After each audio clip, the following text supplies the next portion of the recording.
యేసు జననం గురించిన ముఖ్య విషయాలను ఇప్పుడు క్లుప్తంగా చూద్దాం. ఈ కథ దేవుని కుమారుని జననం గురించి వివరిస్తుంది. అంటే యోసేపు మరియల ప్రయాణం నుండి బెత్లెహేములోని ఒక పశువుల పాకలో ఆయన పుట్టడం వరకు జరిగిన సంఘటనల గురించి అన్నమాట. సరే, ఈ కథ నుండి మనం నేర్చుకోవలసిన 3 ముఖ్యమైన విషయాలేంటే చూద్దాం. మొదటిది దేవుని ప్రణాళిక.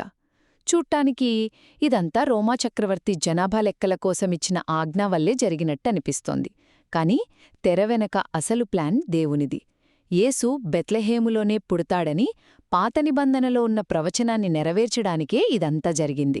అంటే ప్రపంచాన్ని నడిపించేది చక్రవర్తి కాదు, దేవుడేనని ఇది మనకు స్పష్టంగా చూపిస్తోంది. రెండవది ఆయన సామాన్యమైన పుట్టుక. బెత్లెహేముకు చేరుకున్నాక యోసేపు మరియలకు ఉండటానికి ఏ సత్రంలోనూ చోటు దొరకలేదు. ఎందుకంటే అన్నీ నిండిపోయాయి. దీంతో వాళ్లు పశువులుండే చోట తలదాచుకోవాల్సొచ్చింది. అక్కడే యేసు పుట్టాడు. ఒక్కసారి ఆలోచించండి, లోక రక్షకుడికి మనసుల ఇళ్లల్లో చోటు దొరకలేదు. ఇక చివరిగా మూడవది ఆయన అసలు గుర్తింపు. పశువుల తొట్టిలో పుట్టినా ఆ శిశువు సామాన్యుడు కాదు. ఆయనే దేవుని కుమారుడు, పాపులను రక్షించగానికి వచ్చిన రక్షకుడు. మరి ఆయనను పొత్తిగుడ్డలతో చుట్టి పశువులు గడ్డి తినే తొట్టిలో పడుకోబెట్టింది.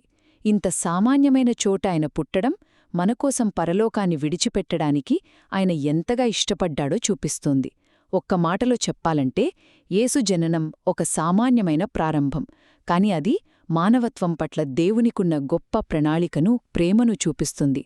ఒక రాజు పశువుల తొట్టిలో పుట్టాడు.